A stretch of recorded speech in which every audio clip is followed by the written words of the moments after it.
오늘 거룩한 날 주님의 날 하나님 앞에 나와 예배하는 우리 모든 온천제일의 성도님들 한 분 한 분 주님의 이름으로 축복하고 사랑하고 여러분의 영혼이 잘 되고 범사가 잘 되고 강건하시기를 주님의 이름으로 간절히 기원합니다. 오늘 본문 말씀은 유명한 여리고성 점령의 이야기입니다. 오늘 본문과 관련돼서 아주 오래된 이야기 하나 있습니다.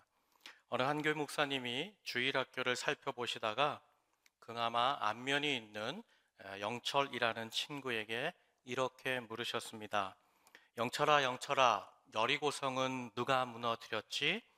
그러자 이 아이가 답합니다. 목사님, 그런 눈으로 저를 보지 마세요. 저는 아닙니다. 그러자 옆에 있던 영철이 친구가 얼른 답을 합니다. 목사님, 목사님, 영철이는 오늘 쭉 저와 함께 있었는데요. 영철이는 그 성에 간 일이 없어요. 목사님이 하도 어이가 없어서 그만 분반 선생님을 호출했습니다. 선생님, 제가 영철이를 만났는데 영철이를 찾아가서 여리고성을 누가 무너뜨렸는지 물어보았더니 자신이 하지 않았다고 답을 했는데 이게 도대체 어떻게 된 일입니까? 그러자 담임 선생님이 정색을 하며 목사님께 답하는 겁니다. 목사님, 정말 오해가 크신 것 같습니다. 영철이는 절대로 여리고성을 무너뜨릴 아이가 아닙니다. 그 아이는 제 인생에 보장할 만한 아이입니다. 답을 하셨다는 거예요. 목사님이 하도 기가 막히니까 이제 교회학교 교장 선생님으로 섬기는 장로님을 찾아가셨다는 거예요. 그리고는 장로님께 이 모든 상황을 다 자세하게 설명해 드렸습니다. 그러자 장로님께서 한참 생각하시다가 목사님께 이렇게 말씀했다는 겁니다. 목사님, 참 심각한 문제네요. 급히 오늘 예배를 마친 뒤에 임시기획위원회를 열어서 그 여리고성을 누가 무너뜨렸는지 모르지만 우리 교회 재무부에 예비비가 있으니 그 성을 다시 세워주면 어떻겠습니까? 그렇게 답을 했다는 거죠. 아주 오래된 누군가가 만든 우스개 이야기입니다. 그렇다면 제가 이 아침 여러분에게 한번 여쭙겠습니다. 여러분, 여리고성은 누가 무너뜨렸습니까? 어떻게 여리고성이 무너졌습니까? 그렇다면 오늘 예배하는 여러분의 인생의 앞에 선 여리고성은 무엇입니까? 여러분을 누르고 좌절시키고 무너뜨리는 여러분의 인생에 다가온 그 여리고성은 어떻게 하면 무너뜨릴 수 있겠습니까? 그리고 여러분은 그 여리고성 앞에서 지금 어떤 마음과 어떤 태도와 어떤 모습으로 서 계십니까? 오늘 이야기는 바로 구약 성경에 나오는 여리고성 점령의 이야기입니다. 이스라엘 민족이 여호수아와 함께 기적과 같이 요단강을 건너 가나안 약속의 땅에 입성했습니다. 그리고 젖과 꿀이 흐른다는 그 가나안 땅에 입성하자마자 첫 번째 문제로 여리고성을 만나게 된 것이죠.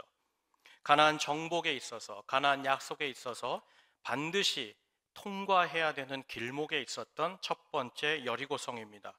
되돌아갈 수도 없고 앞으로도 나아갈 수 없는 감당하기 어려운 여리고라는 문제를 만난 것이죠.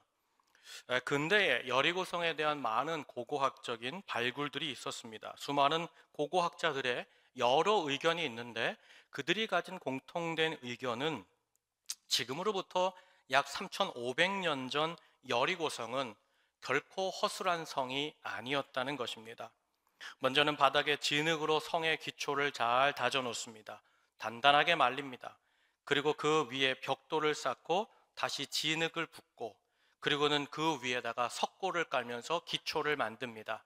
그리고는 벽에도 외벽과 내벽을 만들어서 그 벽돌과 벽돌 사이에 흙을 붓고 석고를 붓고 다시 흙을 붓고 석고를 붓는 방식으로 외벽을 만들고 내벽을 만든 이중 돌벽돌 구조의 성이 여리고였다는 거예요.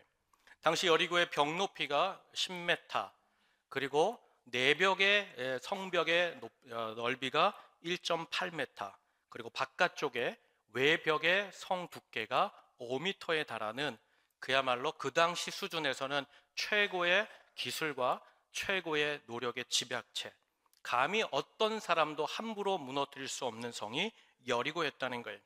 그러니까 여리고는 당시에 광야에서 40년을 유리하다가 이제 막 요단강을 건너와서 가나안 땅에 입성한 이스라엘의 어떤 과학적인, 기술적인 건축학 수준에는 정말 감히 도달할 수도 없고, 특별히 군사적인 수준에서는 가히 무너뜨릴 만한 일이 있을 수 없는 고대 근동에서 가장 견고한 성 중에 하나가 여리고였다는 거예요. 그러면 이렇게 견고한 여리고성이 그나마 그래도 안에 사람들이 좀 느슨하면, 좀 루즈하면 얼마든지 이렇게 빈틈을 치고 들어갈 수 있는데, 오늘 우리가 읽진 않았지만 여리고성의 이 안쪽의 상황을 여호수아 6장 1절에 이렇게 기록했습니다. 이스라엘 자손들로 말미암아 여리고는 굳게 닫혔고 출입하는 자가 없더라. 성과 안팎이 단단하게 닫혀 있다는 겁니다. 여리고 사람들도 나름대로 이스라엘 민족이 자기들 땅에, 가나안 땅에 들어올 때 다가온다는 소식을 듣고 비상경계 태세를 갖춘 것입니다. 올 테면 한번 와보라지. 여기가 어떤 성인데, 그리고 우리가 긴장을 늦출 소냐? 그리고는 내부와 외부 전열을 다 가다듬어 놓은 상태라는 거죠. 이미 난공불락의 요새, 고대 근동에서 가장 강력한 성인데 그 안에 있는 사람들도 비상경계 태세, 전쟁의 모드를 설정해 놓고 이미 이 이스라엘을 맞아들이고 있었다는 거죠. 그러니까 군사훈련조차 받아본 적이 없는 떠돌이 이스라엘 민족이, 기술도 없는 이스라엘 민족이 어떻게 이 여리고성을 점령할 수 있겠습니까? 여러분, 이것은 사람이 노력한다고, 사람이 꿈꾼다고 될 만한 일이 아니라는 사실입니다. 그렇다면 사랑하는 여러분, 왜 하나님께서는 그토록 사랑하신다는 이스라엘 백성에게 이렇게 가나안, 젖과 꿀이 흐르는 약속의 땅에 겨우 들어가게 해놓고는 첫 번째로 만나는 문제를 이렇게 난공불락, 이 여리고에 맞닿게 하셨는가? 왜 이런 깊은 문제 가운데 서게 하셨느냐? 바로 이것이죠. 사실 우리도 예수님을 믿고 하나님을 따르며 신앙생활 할 때에 우리가 솔직히 바라는 것이 있습니다. 그건 예수 믿었고 신앙생활 좀 잘한다 싶으면 좀 평안하고 싶어요. 좀 넉넉했으면 좋겠어요. 여유가 있었으면 좋겠어요. 근데 하나님께서 우리의 인생에도 가끔은 이런 거대한 여리고와 같은 문제와 상황을 만나게 하신다는 것이죠. 왜 하나님이 이와 같이 사랑한다는 그 자녀, 사랑한다는 이스라엘 백성에게, 그것도 약속의 땅에 들어간 첫 번째로 이와 같은 여리고를 만나게 하셨느냐? 바로 이것이죠. 그 답이 출애굽기를 보면, 출애굽한 이스라엘 민족이 이제 출애굽하면서 참 어려웠습니다. 몇 가지 재앙을 보내줘도 바로가 꿈쩍하지 않았습니다. 그래서 결국에는 하나님께서 모세를 통하여서 장자를 치는 역사가 일어났습니다. 그때서야 바로가 내가 이제 너희들에게 어쩔 수 없다, 그리고 힘겹게 자기가 원치 않지만 보내는 상황으로 이스라엘 백성을 힘겹게 출애굽시켰습니다. 그야말로 이스라엘 민족이 노예 생활에서 어렵게 풀려져서 이제 자유인이 되어서 약속의 땅을 향하여서 걸어가게 되는 것이죠. 그런데 그렇게 힘겹게 풀려난 자유인이 된 이스라엘 민족이 야, 좋다, 이제는 약속의 땅을 향하여 가자 하는데 첫 번째 만났던 문제가 뭐예요? 바로 홍해 사건이었습니다. 여러분, 힘겹게 탈출했는데 앞에는 홍해요, 뒤에는 애굽의 군대가 안팎으로 막는 그런 어처구니 없는 큰 위기에 빠지게 된 것이죠.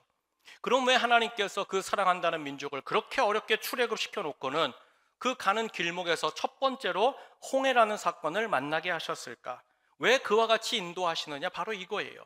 이 해답이 여리고의 해답이고 우리 인생의 해답이죠. 그 해답이 출애굽기 14장 18절에 나오는데 한번 다 함께 읽겠습니다. 함께 읽습니다. 시작. 내가 바로와 그 병거와 마병으로 말미암아 영광을 얻을 때에야 애굽 사람들이 나를 여호와인 줄 알리라 하시더니. 아멘. 이 문제, 이와 같이가 만나는 모든 인생의 문제들은 하나님이 하나님 되심을 드러내기 위한 도구라는 거예요. 그런 기회라는 거예요. 나 여호와가 너희의 구원자다, 이 백성의 구원자다, 내가 진정한 소망이요 힘이요 생명이다. 그것을 하나님이 확인하시기 위해서 믿는 자뿐만 아니라 세상의 사람들 앞에 그런 문제를 두시고 그 문제를 해결하심으로 하나님 되심을 드러냈다는 거예요. 데살로니가전서 5장 9절 말씀 보면 하나님이 우리를 세우심은 노하심에 이르게 하심이 아니요 그랬어요. 하나님이 왜 그 문제 앞에 우리를 세우시는가? 그건 하나님이 멸하시기 위해서 노하시기 때문에 세우는 것이 아니라 그 다음에 보니까 오직 주 예수 그리스도로 말미암아 구원을 받게 하심이라. 구원을 주시려고 그 인생의 어려운 문제, 여리고와 같은 문제를 하나님이 만나게 하신다는 거예요. 여러분, 사실 우리도 마찬가지죠. 우리 인생의 여리고도 똑같습니다. 내가 너의 하나님이야, 내가 너의 구원자야, 내가 이 문제를 통하여 하나님됨을 너에게 알려주리라. 그와 같이 원하기시기 때문에 오늘 우리에게도 그와 같은 문제를 넣어주시는 거죠. 그러면서 하나님께서 그 분명한 하나님 되심을 알려주시기 위해 오늘 이스라엘 민족에게 하나님이 이 여리고를 점령하는 위대한 말씀을 주십니다. 그 말씀이 여호수아 6장 3절로 5절에 있는데 3, 4절 제가 읽고 5절은 다 함께 읽겠습니다. 너희 모든 군사는 그 성을 둘러 성 주위를 매일 한 번씩 돌되 엿새 동안을 그리하라. 제사장 7은 7 양각 나팔을 잡고 언약궤 앞에서 나아갈 것이요 7째 날에는 그 성을 7번 돌며 그 제사장들은 나팔을 불 것이며, 우리 5절 말씀 다 함께 읽습니다. 제사장들이 양각 나팔을 길게 불어 그 나팔 소리가 너희에게 들릴 때에는 백성이 다 큰 소리로 외쳐 부를 것이라. 그리하면 그 성벽이 무너져 내리리니 백성은 각기 앞으로 올라갈지니라 하시매. 아멘. 하나님께서 이 거대한 여리고를 잡는, 하나님이 하나님 되심을 보여주시는 이 인생에 도착한 이 사건을 어떻게 해라? 너희가 언약궤를 메고 양각 나팔을 불고 어떻게 해라? 6일 동안은 한 바퀴씩 돌고 마지막 날 7일째에는 7바퀴 돌고 하나님 앞에 큰 소리로 외치라는 거예요. 여러분, 조금 더 자세히 보면 먼저는 제사장들이 양각 나팔을 불라 그랬어요. 그리고 그 중간에 언약궤를 메고 그 뒤를 따르고 6일 동안 아무 소리도 내지 말고 잠잠히 한 바퀴 돌라는 거예요. 그런데 마지막 날은 7째 날에는 7바퀴를 돌고 마지막에 7바퀴가 딱 완성이 됐을 때 어떻게 해라? 그 성을 향하여서 큰 소리로 외치라는 거예요. 사랑하는 여러분, 지금 여리고와 전쟁하자는 겁니까? 여리고와 친구 맺자는 걸까요? 전쟁하자는 겁니다. 전쟁 상황 중입니다. 상대방은 견고한 하드웨어를 갖추고 있습니다. 성벽을 갖추고 있습니다. 안에 소프트웨어는 대단한 태세를 준비하고 만반의 전쟁 준비 태세를 들어간 지 오래입니다. 그런데 이스라엘 민족에게 이 전쟁을 치르라고 하신 하나님이 어떤 말씀을 주시는 거예요? 너희는 빙글빙글 돌라는 거예요. 성을 한 바퀴 한 바퀴 한 바퀴 한 바퀴 마지막 날은 7바퀴 돌고 크게 소리를 외쳐라. 게다가 여러분, 만일 이 말씀대로 하면 첫날에는 여리고 사람들도 어리둥절하겠죠. 저것들이 뭘 하나. 근데 둘째 날에도 보면 한 바퀴 돌고 나가는 거예요. 셋째 날에도 한 바퀴 돌고 나간다. 그러면 여러분 같으면 어떻게 하겠어요? 쟤들 왜 저런데? 아무 말 없이 도네? 야, 쟤들 몇 시에 도는지 확인해봐. 자, 야, 한번 내일은 돌멩이 던져보자. 바위 던져보자. 화살 쏴보자. 창 던져보자. 아니야. 끓는 기름을 준비해봐. 팔팔 끓어서 동네 돌 때마다 그냥 위에서 쏟아부어. 저들이 그러면 어떻게 되는 거예요? 멸절하는 거예요. 아무 무기도 없이 조용히 그 한 바퀴를 돌 때에 여러분, 이 성의 주인이 누군지 아십니까? 여러분 들어보셨어요? 안악자손입니다. 안악자손. 거대한 안악자손, 자이언트. 그 거인들이 지켜보고 있다가 동서남부 저들이 딱 들어오는 순간 철문 열고 성문 열고 나가서 칼로 치면 이스라엘은 그 자리에서 전멸하는 겁니다. 여러분, 소위 말해서 지금 여러분에게 제가 한 가지를 여쭙고 싶은데 그건 뭐냐면, 지금 이렇게 언약궤를 메고 나팔을 불고 성을 빙글 돌라 그리고 소리 지르라는 게 군사 작전이에요? 병법입니까? 전쟁 기술입니까? 전혀 아닙니다. 소위 말해서 공격, 침투, 포위, 매복, 이런 군사적인 단어가 없어요. 지금 전쟁인데 예를 들면 고대 전투에서 트로이 목마와 같이 몰래 목마를 집어넣고 그 안에서 이제 잠복해 있다가 그 민족을 멸하는 그런 기술도 전혀 없어요. 지금 전쟁 중인데 하나님께서 이스라엘 민족에게 이 전쟁에 참여하라면서 뭐라고 말씀하시느냐? 너희가 이쪽을 쳐라, 동쪽을 쳐라, 내가 너희를 도와주리라. 그런 말씀이 전혀 없어요. 도무지 이해할 수 없이 그냥 나팔을 불고 언약궤를 메고 성 한 바퀴를 돌라는 거예요. 그리고 게다가 하나님 뭐라고 말씀하시냐면 6일 동안은 너희가 뭐 해라? 침묵하라는 겁니다. 침묵. 여러분 군대 다녀오셨죠? 우리 남자 성도님들 군대 다녀오시면 아실 겁니다. 신병 입소하는 그날부터 그 훈련소 조교들이 저희한테 외치는 게 있어요. 그게 뭐예요? 목소리 봐라. 목소리 봐라. 여러분, 왜 군대에 입대하면 첫 번째부터 목소리가 크라고 얘기할까요? 여러분, 군인은요 기세와 사기로 일어서는 것이 군대입니다. 정말 소리를 고래고래 질러도 지금 될까 말까 이런 상황에 하나님은 도리어 어떻게 하라는 거예요? 잠잠하라는 거예요. 너희는 침묵하면서 그 성을 돌라는 것이죠. 사랑하는 여러분, 이 당시에 이 여리고란 도시는 그야말로 철옹성입니다. 게다가 이 여리고의 안악 자손은 여러분 최첨단 무기를 가졌어요. 그게 뭐냐면 철기입니다. 철기. 예. 이스라엘 민족은 청동기도 못 지났는데 목검을 들고 있는데 이 안악 자손은 뭘 들고 있어요? 철기를 들은 민족입니다. 게다가 이중 구조고 거듭거듭 석고를 쌓아 올린 아주 철옹성입니다. 실제로요, 민수기를 보면요, 모세가 12명의 정탐꾼을 뽑아서 어떻게 해요? 가나안을 40일 동안 탐지하게 합니다. 그때 돌아온 사람들이 그런 이야기를 하죠. 우리가 하나의 성을 만났는데 그 성의 성벽이 하늘에 맞닿았다. 하늘이 맞닿았다. 그러면서 이 얘기를 합니다. 그들은 우리는 그들에 비하면 뭐다? 메뚜기라 그랬어요. 여러분, 그 성이 어디예요? 여리고예요. 그 성을 보고 온 사람들이 그와 같이 이야기했다는 거예요. 그런데 그 성 앞에서 하나님께서 빙글빙글 돌라 전쟁술이 아니고 병법이 아닌 이 말씀에 이스라엘 민족과 여호수아가 어떻게 합니까? 14절 하반절을 보니까 엿새 동안을 그같이 했다는 거예요. 엿새 동안을 순종했다는 거예요. 그리고 오늘 본문 15절 16절에서 어떻게 하느냐, 15절을 제가 읽겠습니다. 일곱째 날 새벽에 그들이 일찍이 일어나서 전과 같은 방식으로 그 성을 7번을 도니 그 성을 7번 돌기는 그날뿐이었더라. 우리 16절 다 함께 읽습니다. 시작. 7번째에 제사장들이 나팔을 불 때에 여호수아가 백성에게 이르되 외치라, 여호와께서 너희에게 이 성을 주셨느니라. 아멘. 놀랍게도 하나님이 여호수아와 이스라엘 민족에게 주신 전쟁 봉법이 아닌 이 말씀에 그대로 이스라엘 민족이 어떻게 했다? 순종하여 돌았다는 거예요. 그렇다면 사랑하는 여러분, 어떻게 이스라엘 민족은 이와 같은 이 말씀에 순종할 수 있었던 것일까? 사실 그 답이 우리가 알진 않았지만 여호수아서 6장 2절에 있어요. 제가 읽겠습니다.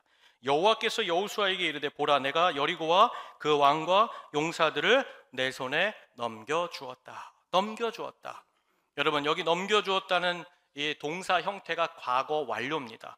무슨 뜻인가 하면 하나님이 이 여호수아와 백성들에게 내가 여리고 이미 다 정리해 놨어. 이미 내가 다 손봐놨어. 이 얘기를 하셨다는 거예요. 여러분, 분명히 사람의 눈으로 보면 거대한 문제이고 철저하게 닫혀 있는 그 여리고는 두려운 성입니다. 근데 하나님께서 말씀하시는 거예요. 아들아, 딸아, 내가 다 정리해 놨는 걸 내가 다 너희에게 선물로 주려고 내 손에서 너희 손에 내가 주었다라고 말씀하셨다는 거예요. 그러니까 어떤 말입니까? 이미 하나님께서 모든 것을 정리하셨고 그것을 내 손에서 너희 손에 주었다라는 말은 뭐예요? 그럼 원래 여리고는 누구 거라는 거예요? 하나님의 것이라는 거예요. 하나님께서 이미 다 정리하셔서 다 끝내놨으니 어떻게 해라? 너희는 가서 들어가기만 하라는 거예요.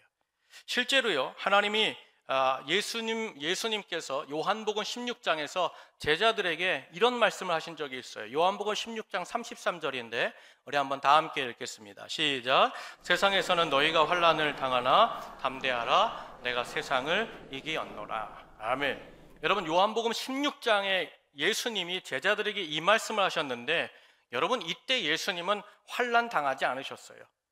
이때 예수님은 예루살렘 십자가 근처에도 가지 않으셨을 때입니다. 그럼에도 제자들에게 뭐라고 말씀하세요? 내가 훗날 십자가에 죽고 부활할 거야. 내가 세상을 이겼다라고 먼저 정리해 놓으시고 먼저 알려주셨다는 거예요. 게다가 아까 제가 말씀드렸듯이 이것이 너희 손에 주었노라. 내가 원주인이라는 거예요. 사랑하는 여러분, 우리에게도 여리고와 같은 문제를 만나는 날이 있습니다. 여리고와 같은 문제가 내 인생에 우뚝 서는 날이 있다는 거예요. 그런데 여러분, 그것은 누구의 문제예요? 나의 문제가 아니라 하나님께서 해결하실, 하나님이 이미 정리해 놓으신 하나님의 문제가 되는 줄로 믿습니다. 그래서 믿음이라는 것이 뭐예요? 보이지 않지만 보이지 않는 것을 실체로 붙잡는 게 믿음이죠. 히브리서 11장 1절 말씀에 믿음은 바라는 것들의 실상이요 보이지 않는 것들의 증거라고 말씀하셨죠. 그러니까 오늘 여호수아와 온 이스라엘 백성은 이미 하나님이 정리해 놨어. 그리고 하나님이 우리 손에 쥐어진 것을 붙잡았기 때문에 하나님이 무슨 말씀을 주시든 그 말씀에 그대로 순종하여 나아갈 수 있었다는 거예요.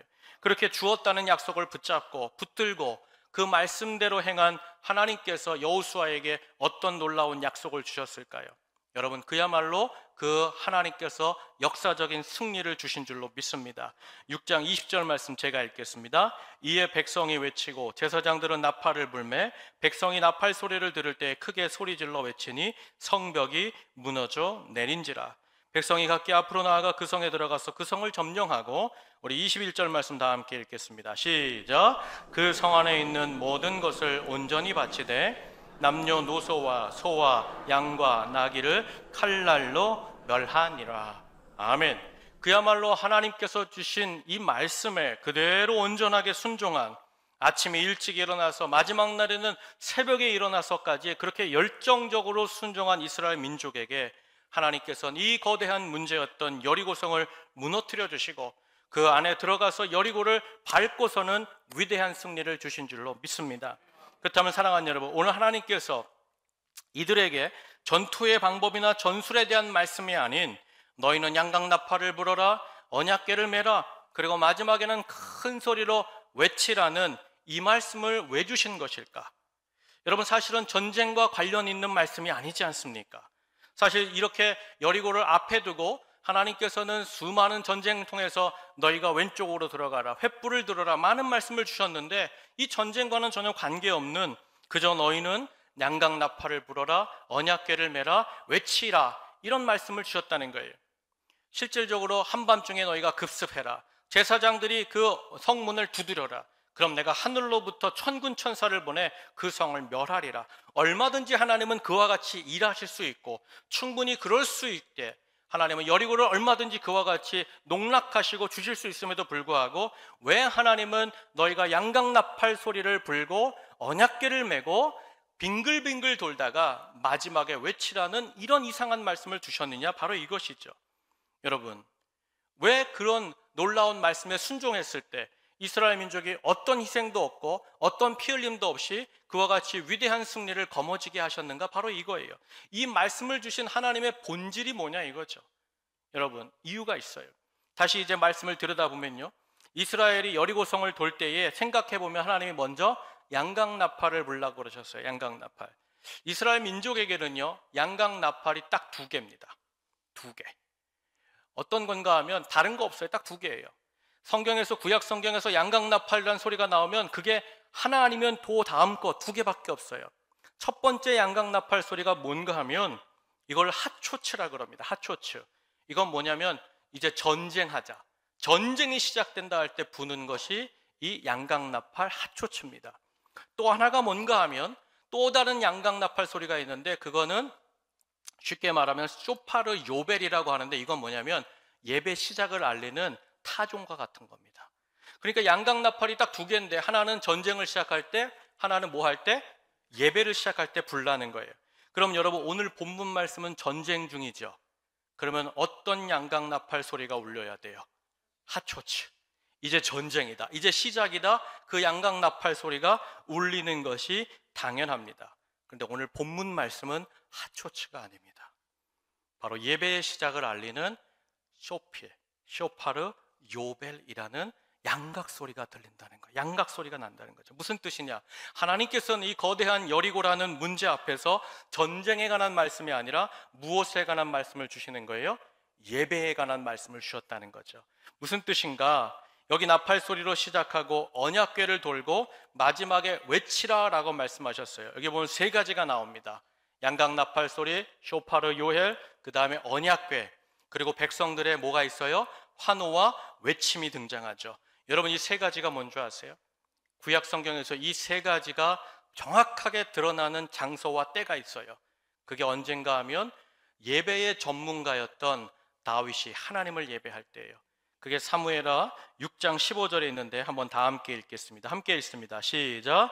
다윗과 온 족속이 즐거이 환호하며 나팔을 불고 여호와의 궤를 메어 오니라. 아멘. 여기 보니까 백성들의 외침이 있어요. 나팔 소리가 있어요. 언약궤가 있어요. 여러분, 이거는 예배의 시작을 알리는, 예배하라는 말씀으로 주었다는 거예요. 게다가 7일 동안 돌라고 하는데 여러분, 7이라는 숫자가 뭐예요? 이스라엘이 절기를 지킵니다. 절기 7일 동안 드리는 게 뭐예요? 예배예요. 제사예요. 무슨 말씀인가? 하나님께서는 지금 여리고라는 이 문제 앞에 선 이스라엘에게 군사 작전을 요구하신 것이 아니라 도리어 인생에서 만나는 거대한 문제 앞에서 너희가 뭐 해야 되느냐? 너희가 어디로 돌아와야 되느냐? 하나님 앞에 예배의 자리, 예배할 때 하나님이 승리를 주실 수 있다는 그 약속을 주셨다는 거예요. 게다가 하나님 앞에 예배를 드리면 뭐가 있어야 돼요? 예물이 있어야 되잖아요. 하나님이 예물도 준비하셨어요. 아브라함이 그 아들 이삭 잡아 죽이려고 할 때 하나님이 뭘 준비하셨어요? 순양을 준비하셨죠. 하나님이 그와 같이 제물을 준비하셨는데 오늘 제물이 어디 있을까요? 17절 상반절을 보면 이렇게 고백하죠. 이 성과 그 가운데 있는 모든 것은 여호와께 온전히 바치되. 18절 마지막에 9절은 우리가 다 함께 읽겠습니다. 시작. 오직 너희는 그 바친 물건에 손대지 말라. 아멘. 여기 보니까 하나님께 다 드리고 너희는 만지지 말라. 여러분, 이 제물의 성격이 뭐예요? 이건 번제예요. 하나님이 다 타고 받으시는 번제예요. 무슨 뜻이냐? 하나님께서는 여리고라는 문제를 뭘로 준비하셨느냐? 예배하는 민족에게는 제물로 준비해 놓고 예비하시고 계셨다는 거예요. 그러니까 하나님 앞에서 이제 가나안에 들어간 첫 성, 그 첫 열매인 하나님이 어떻게 하시겠다? 내가 다 받을 거야. 뭐 할 때? 너희가 양강나팔 소리를 듣고 여호와의 말씀을 붙잡고 너희가 내 이름을 찬송할 때, 너희가 예배할 때 이 승리가 나타나리라. 내가 예물도 준비했노라. 하나님이 그 약속을 우리에게 주시는 줄로 믿습니다. 그러니까 오늘 본문 말씀은 전쟁 중에 하나님이 그냥 기분대로, 내키는 대로, 야 한번 돌아, 양강나팔 좀 불어볼까? 야 그래도 뭔가 구색을 갖추려면 언약궤도도 한번 가야 되지 않아? 그렇게 주신 말씀이 아니라 철저하게 문제 앞에서 하나님 나팔 소리가 들릴 때 하나님의 임재를 구하고 언약궤 되신 말씀을 붙잡고 하나님 앞에서 찬송하라, 주의 이름을 외치라. 그렇게 예배할 때마다, 엎드릴 때마다 내 인생 앞에선 여리고는 무너지리라. 네가 그 위에 하나님의 영광을 드러내리라. 하나님께서 완전하게 승리하시는 압도적인 역사의 말씀으로 이 말씀을 주셨다는 거예요. 한마디로 인생의 문제가 닥칠 때, 여리고와 같은 문제가 내 인생에 닥칠 때 해답이 어디 있는가? 예배에 있으리라. 인생에 엎드릴 때 하나님이 회복을 주시고, 예배할 때 은혜를 주시고, 예배할 때 소망과 역사를 주시는 그 하나님, 너희가 예배하라, 나를 찾으라. 하나님이 그 말씀으로 이스라엘 민족에게 주셨다는 거죠. 열왕기상 18장에 보면요, 여러분들 잘 아시는 엘리야라는 선지자가 등장하죠. 엘리야가 됐던 이야기가 있습니다. 그게 갈멜산에서의 전투와 싸움입니다. 온 이스라엘 백성들이 아합 왕과 이세벨 왕후를 따라서 우상 숭배에 빠졌습니다. 게다가 이제 갈멜산에서 그 전쟁이 나는데 우상 숭배자 850명이 단 한 명인 엘리야와 싸움이 붙은 겁니다. 게다가 여러분, 배경이 어떠해요? 배경이 힘을 가진 왕과 왕비 대신들이 다 우상 숭배자 편에 섰습니다. 백성들도 이러지도 못하고 저러지도 못하는 가운데 왕의 눈치를 보면서 다 어느 쪽에 쓴 거예요? 우상 숭배자 850명 쪽에 다 서 있는 거예요. 실제로 돕는 사람이 하나가 없이 엘리야가 갈멜산 위에서, 그것도 보이는 850명과 보이지 않는 많은 거대한 적들과 이제 홀로 싸우는 거예요. 실제로 홀로 싸웠다고 이 엘리야가 로뎀나무 밑에 가서 뭐라고 고백합니까? 이제 나만 남았습니다. 하나님 나만 남았습니다. 그 고백을 하잖아요. 진짜로 혼자 갈멜산 위에서 850명 플러스 그 거대한 사람들과 싸움이 붙은 거예요. 근데 놀라운 것은 이 엘리야가 이 싸움에서 위대한 승리를 거두게 됩니다. 그야말로 이길 수 없는 중에 이기고, 게다가 우상 숭배자 850명, 그 850명의 모든 숭배자들의 목을 베어버리는 그야말로 경이롭고 엄청난 승리를 엘리야가 거머쥐게 되는 것이죠. 승리의 주인공으로 하나님이 엘리야를 세워줬다는 거예요. 그렇다면 사랑하는 여러분, 돕는 이가 하나 없어요. 어떤 배경도 없어요. 여기서 아무도 편들어주지 않았어요. 이제 여기서 싸움에서 지면 그냥 그대로 물거품처럼 사라지는 인생이 될 뿐입니다. 그야말로 생명을 건 이런 위기와 문제 앞에서 어떻게 엘리야는 놀라운 경이로운 승리의 주인공이 됐을까? 바로 그것이죠. 여러분, 그 답이 어디 있을까요? 열왕기상 18장 30절 하반절에 나오는데 제가 읽겠습니다. 엘리야가 무너진 여호와의 제단을 수축하였다. 무너진 제단을 수축하였다. 이 위기 앞에 엘리야가 선택했던, 이 거대한 싸움에서 엘리야가 선택했던 것이 뭐예요? 무너진 제단을 쌓았다는 거예요. 하나님을 향한 예배의 자리를 회복하고 그 자리에서 그 제단 위에 하나님 앞에 예배를 시작했다는 거예요. 그때 하나님이 이 제단에 뭘 주시는가? 예배의 자리에 하나님이 어떤 역사를 베푸시는가? 열왕기상 18장 38절 다 함께 읽겠습니다. 함께 읽습니다. 시작. 이에 여호와의 불이 내려서 번제물과 나무와 돌과 흙을 태우고 또 도랑에 물을 핥은지라. 아멘. 제단을 쌓았더니 하나님께서 예배했더니 그 예배하는 그 시간, 예배하는 그 장소에 뭐를 떨어뜨려 주세요? 불을 내려주셨다는 거예요. 그러면서 그 제단을 시작으로 그 주변으로 하나님의 능력이 점점 퍼져나가 결국에 하나님 앞에서 승리하는 엘리야, 하나님께서 경이로운 역사로 이끌어주시는 엘리야를 하나님이 세워주셨다는 사실입니다. 사랑하는 여러분, 오늘 우리도 마찬가지죠. 우리가 인생을 살다 보면 반드시 여리고를 만납니다. 깊은 어두운 절망의 여리고, 바깥에 있는 여리고, 내 안에 초롱성과 같이 내 자신을 아직도 올가매고 있는 내적인 여리고도 있어요. 여러분, 그때에 근본적으로 여러분 그걸 해결하려면, 무너뜨리려면 여러분 어디를 찾아가시겠어요? 전문가를 찾아가시겠어요? 병법의 전문가, 내 치료의 전문가, 내 경제의 전문가, 관계의 전문가를 찾아가면 그 문제가 무너지겠습니까? 여러분, 아니라는 거예요. 예수 믿는 사람, 하나님을 믿는 사람은 거대한 여리고를 만났을 때 다시 제단을 수축하고 그 제단 앞에 엎드리고 그 인생과 가정 안에 예배가 회복되어질 때 그 예배하는 자리, 그 시간, 그 장소마다 하나님이 그 단을 쌓은 곳을 시작으로 하나님의 놀라운 역사가 펴져가므로 그의 인생의 회복과 승리를 주신다는 줄로 믿습니다. 그러면 사랑하는 여러분, 우리 인생에서 문제들에서 우리가 승리를 거머쥐는 법, 거대한 문제 안에 갇히지 않고 우리가 그 여리고를 무너뜨리고 그 위에 서는 방법은 무엇이냐, 그 길은 무엇이냐? 여러분, 반드시 어느 때든 어떤 상황이든 그곳이 어떤 자리이든 다시 엎드릴 때 하나님이 회복하게 하시고, 하나님을 예배할 때 하늘로부터 주시는 은혜와 은총과 회복과 역사가 일어나는 줄로 믿습니다. 엎드린 자를 붙잡아 주실 것이요, 그 위기에 선 가정의 예배가 시작될 때, 그 기업의 예배가 시작될 때, 그 삶의 터전에 하나님과의 만남이 시작될 때 하나님은 거기를 시작으로 그 주변에 복과 은혜를 내려주실 줄로 믿습니다. 사랑하는 여러분, 여러분 직장생활 하면서 예배 어떻게 드릴까요? 직장에서 예배 어떻게 드릴까요? 신우이 없으면 어떻게 할 거예요? 매일 아침마다 여러분 책상에 가서 엎드려서 세 가지를 잊지 마세요. 주여 임재하여 주옵소서. 하나님, 제가 오늘 하나님 주시는 말씀을 묵상하겠습니다. 그 한 구절을 묵상하고 주의 이름을 외치는 거예요. 하나님, 내 직장에서 하나님을 향하여 예배합니다. 여러분, 그러면 그 회사가 복을 받을 때 여러분의 자리로부터 복이 터지는 거예요. 여러분의 인생의 가정 어려움 가운데 있을 때 하나님 앞에 엎드리고 수축한 다시에 세워진 제단을 쌓기만 하면 하나님이 그 제단 위에 불을 내려주시고 은혜를 주시고 회복해 하시는 줄로 믿습니다. 그러므로 사랑하는 여러분, 오늘 여러분 인생 앞에 거대한 여리고가 서 계신 분이 있습니까? 그것이 질병의 여리고고 관계의 여리고고 경제적으로 안팎으로 완전히 묶이신 분이 있어요. 관계로 말미암아 내 자녀 인생길이 여리고성 그 하나 때문에 나아가지도 못한 채 울며 불며 낙담하는 그런 가정과 그런 인생 가운데 계신 분이 여기 계시다면, 여러분 시편 42편 11절에 이 고백이 있죠. 우리 한번 다 함께 읽겠습니다. 함께 읽습니다. 시작. 내 영혼아, 내가 어찌하여 낙심하며 어찌하여 내 속에서 불안해하는가? 너는 하나님께 소망을 드나 나는 그가 나타나 도우심으로 말미암아 내 하나님을 여전히 찬송하리로다. 아멘. 여기 찬송한다는 게 예배한다는 거예요.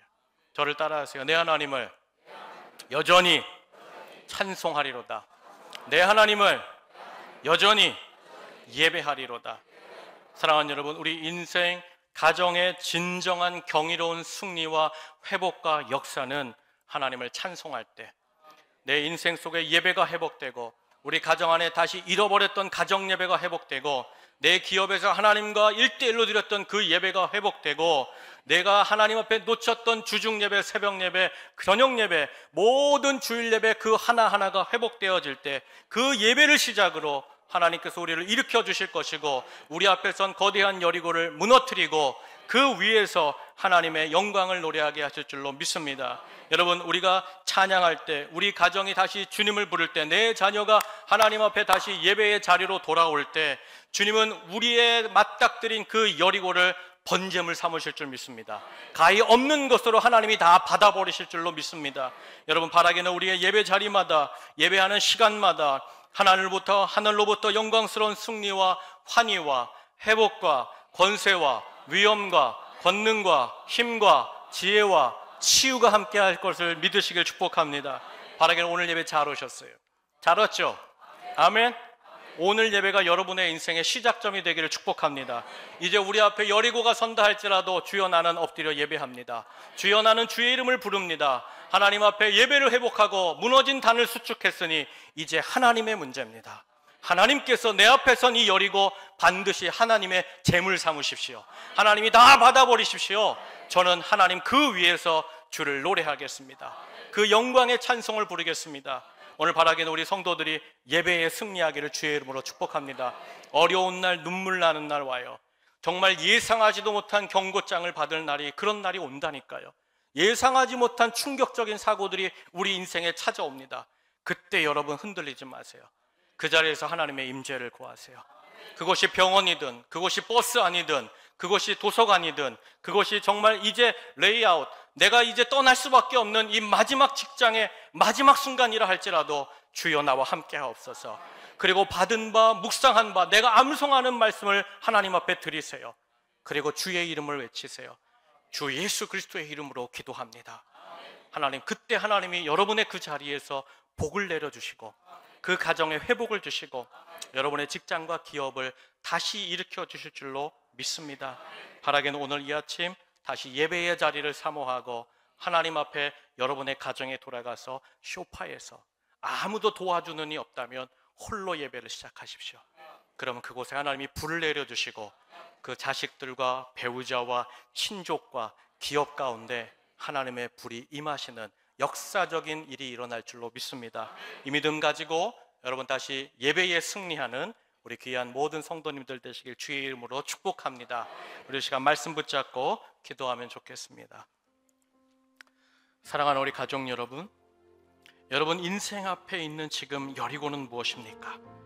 내가 도무지 어찌할 수 없어서 무너져 있는 이 상황, 이 아픔, 나를 흔들고 나를 두렵게 하는 그 여리고는 무엇입니까? 여러분, 그 여리고가 문제가 아닙니다. 지금 내가 무엇으로 이 여리고를 넘어가려고 했을까? 내가 사람을 붙들려고 했고 관계를 붙들려고 했다면 아니죠.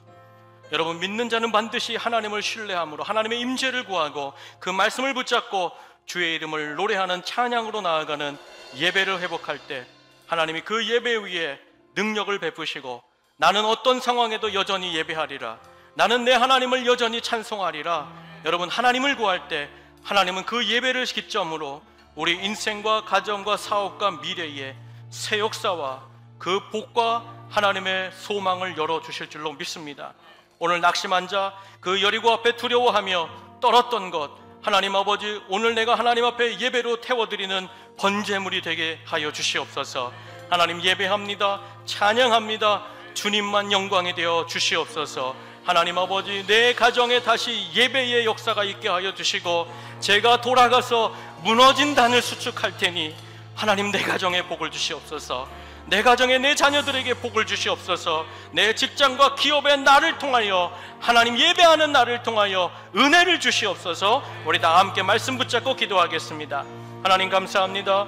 우리가 예배를 회복하기 원합니다. 하나님 예배를 회복할 때 예배의 주인 되시는 하나님께서 그 역사와 도우심을 멈추지 않으실 줄로 압니다. 예배가 회복될 때 거대한 여리고가 무너졌던 것처럼, 예배가 회복될 때 그 여리고를 밟고 섰던 것처럼, 하나님 앞에 엎드릴 때 그 거대한 문제가 하나님께 번제물이 되었던 것처럼 하나님, 우리도 그와 같은 인생을 살기 원합니다. 예배의 자리를 놓쳤다면 돌이켜 하나님 예배의 회복이 있게 하여 주시고 무너진 단을 수축하게 하시고 하나님 아버지, 회파된 제단을 회복하는 우리 귀한 성도들이 되게 하여 주옵소서. 그때 하나님 그곳이 어디든, 그때 어떤 상황에 있든, 어떤 문제 가운데 있든 하나님이여 그 예배를 통하여, 엎드림을 통하여 하나님 은혜를 주시고 은총을 주시고 회복을 주시고 권능의 역사로 반드시 하나님의 승리의 주인공들이 되도록 우리 사랑하는 성도들을 붙잡아 주시옵소서.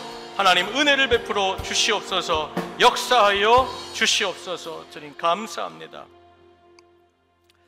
살아계신 하나님, 우리를 사랑하시는 주님 감사합니다. 오늘 이 아침 우리를 불러서 이 예배의 자리에서 하나님의 임재를 사모하고 주의 말씀을 듣고 하나님 주의 이름을 외치게 해주심에 감사합니다.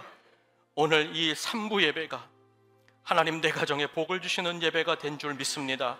내 삶에 다시 한번 하나님의 불이 떨어지고 은혜가 임하는 예배가 될 줄로 믿습니다.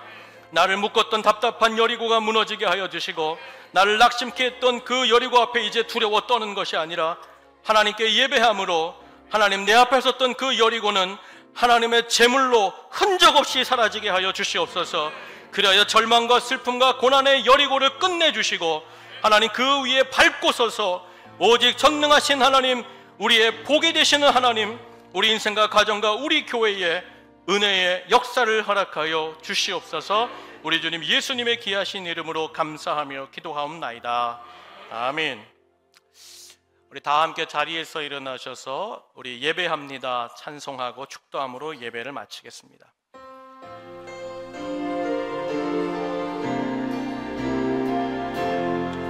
완전하신 나의 주, 완전하신 나의 주, 의의 길로 날 인도하소서. 행하신 모든 일 주님의 영광 다 경배합니다.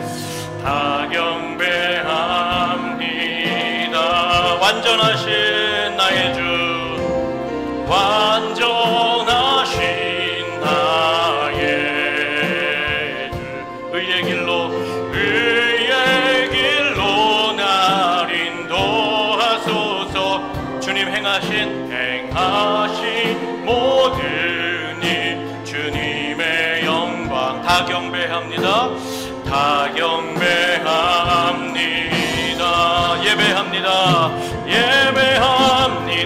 찬양합니다. 주님만 날 다스리소서. 예배합니다. 주님 찬양합니다. 주님 홀로 영광, 주님 홀로 높임 받으소서. 완전하신 나의 주 하나님, 완전하신 나의 주, 의의 길로 날 인도하소서. 행하신 모든 일 주님의 영광 하나님 다 경배합니다. 하나님만을 예배합니다. 주님만을 찬양합니다. 주님 홀로 주님만 날 다스리소서. 주님만 예배합니다. 찬양합니다. 주님 홀로 높이 한 번 더 하나님 예배합니다. 찬양합니다. 주님만 날 다스리소서. 예배합니다. 하나님 찬양합니다. 주님 홀로 영광, 주님 홀로. 우리 오른손 높이 들고 두 손 높이 들고 하나님만 예배합니다. 찬양합니다. 주님만 날 다스리소서. 예배합니다. 어느 곳에서나 주만 찬양합니다. 주님 홀로 높이 우리 하나님 앞에 전심을 다하여 두 손 높이 들고 예배합니다. 주님 우리의 예배를 찬양합니다. 하나님 주님만 날 다스리소서. 예배합니다. 예배합니다. 찬양합니다. 주님 홀로 높임. 한 번 더 예배합니다. 경배합니다. 주님만 날 다스리소. 하나님 경배합니다. 찬양합니다. 주님 홀로 높임 받으소서. 주님 홀로 높임 받으소서. 주님 홀로 높임 한 번 더 주님 홀로 높임 받으소서. 주님 홀로 높임 받으소서. 우리 시간 잠깐 기도하겠습니다. 하나님, 예수 그리스도를 통하여 전능하신 하나님을 아버지라고 부르고 이렇게 예배할 수 있는 은혜를 주신 하나님 감사합니다. 아무것도 아닌 우리가 전능하신 하나님, 모든 것을 가지신 하나님을 찬양하게 하시고 하나님께 경배를 올리게 드리신 하나님 감사합니다. 우리의 예배를 통하여 하나님 역사해 주시고 완전하신 나의 주 하나님, 온전하신 하나님의 그 은혜를 사모합니다. 하나님이 함께 하시면 되는 줄로 믿사오니 이 예배를 시작으로 우리 가정에 무너진 재단이 회복될 때에 하나님 은혜를 쏟아부어 주옵소서. 하나님, 주님만 우리 가정의 주인이어 주시고 주님만 내 인생의 주인으로 함께하여 주시옵소서. 예배를 놓치지 않게 하시옵소서. 찬양을 놓치지 않게 하시옵소서. 하나님만 높이는 인생 되게 하여 주시옵소서. 우리 주여 한번 부르짖고 한번 기도하겠습니다. 주여, 아버지 하나님 감사합니다. 우리에게 이렇게 아름다운 교회를 주시고 이렇게 아름다운 예배를 통하여 하나님을 만나게 해주시니 감사합니다. 내가 하나님께 제단을 쌓았습니다. 하나님 아버지여, 회복된 예배를 드리게 하시니 감사합니다. 주님께서 다스리시는 인생 되기 원합니다. 주님께서 주관하시는 가정이 되기 원합니다. 주님이 이끄시는 기업가 내 삶의 터전이 되기 원합니다. 완전하신 하나님을 믿습니다. 이미 모든 것을 승리해 놓고 이미 그 손에 던져주신 주님을 신뢰합니다. 하나님 아버지, 우리가 예배하기 원합니다. 하나님의 임재를 구합니다. 하나님의 음성을 듣기 원합니다. 그리고 하나님을 향하여 외치기 원합니다. 만군의 여호와가 나의 하나님이시로다. 만군의 하나님이 나의 능력이시로다. 하나님만이 나의 힘이시여 능력이시여 영광이 되시는 줄 압니다. 주님 홀로 높임 받으시옵소서. 주님만 영광 받으시옵소서. 우리의 예배가 회복되게 하여 주옵소서. 우리 모든 성도들의 영이 회복되게 하여 주옵소서. 하나님, 은혜가 있기 원합니다. 회복이 원합니다. 오늘 하나님 앞에 영적으로 회복되는 하루가 되게 하시고 놓쳤던 예배 생활, 놓쳤던 하나님과의 관계가 오늘 거대하게 일어나는 주님과 새롭게 시작하는 하루가 되게 하여 주옵소서. 우리의 예배를 붙잡아 주시고 우리 원천교회의 모든 예배에 하나님이여 하나님만이 주시는 은혜의 불을 내려주시고 하나님 아버지여 세상을 가르는 성령의 불로 함께하여 주시옵소서. 주님 감사합니다. 인도하여 주시옵소서. 하나님 감사합니다. 우리 사랑하는 성도들의 예배를 회복되게 하여 주시고 우리 교회의 예배가 회복되게 해주심에 감사합니다. 영유아로부터 드려지는 모든 예배에 하나님 아버지여 그 자리에 있는 모든 영혼들에게 하나님의 은혜를 내려 주시옵소서. 은총과 역사를 베풀어 주시옵소서. 그래야 온 전제일교회에서 드리는 우리 교회에서 드리는 모든 예배 때마다 하나님 임재하시고 말씀하시고 찬양함으로 회복과 치유를 얻어나가는 우리 모든 성도들이 되게 하여 주시옵소서. 이제는 우리를 자녀 삼으시고 전능하신 하나님을 아버지라고 부를 수 있도록 그 몸을 십자가에 찢어내어 주신 그 생명의 길을 열어주신 우리 구주 예수 그리스도의 그 은혜와 오늘도 우리 가운데 임재하시고 말씀하시고 찬양할 때의 새 능력과 새 역사와 새 승리를 주시는 하늘아버지의 무한하신 사랑하심과 오늘도 우리 안에 내주 동행하면서 다시 엎드리자, 놓쳤던 예배를 회복하자, 참된 예배자로 서자 힘주시고 도우시는 성령님의 감화감동 교제 교통하심이 오늘 이 아침 인생과 우리 가정의 삶의 터전에 찾아온 절망과 좌절과 슬픔과 낙심의 여리고 앞에서 나는 하나님을 예배하겠습니다. 세상 의지하지 않고 나는 하나님만 구하겠습니다. 찬양하겠습니다. 여전히 예배하겠습니다. 그 믿음으로 나아가는 우리 온천제일 성도들의 머리 위에, 그 가정과 자녀들과 기업과 직장과 모든 삶의 터전 위에 주님 오시는 날까지, 그 끝날까지 예배로 승리할 우리 온천제일교회 위에 이제 하나님 이념과 정쟁이 아니라 이제는 하나님 앞에 예배로 다시 새로운 나라로, 복된 나라로 세우실 우리 대한민국과 이 민족 위에 이제로부터 영원토록 함께 계시기를 간절히 축원하옵나이다. 아멘, 아멘, 아멘.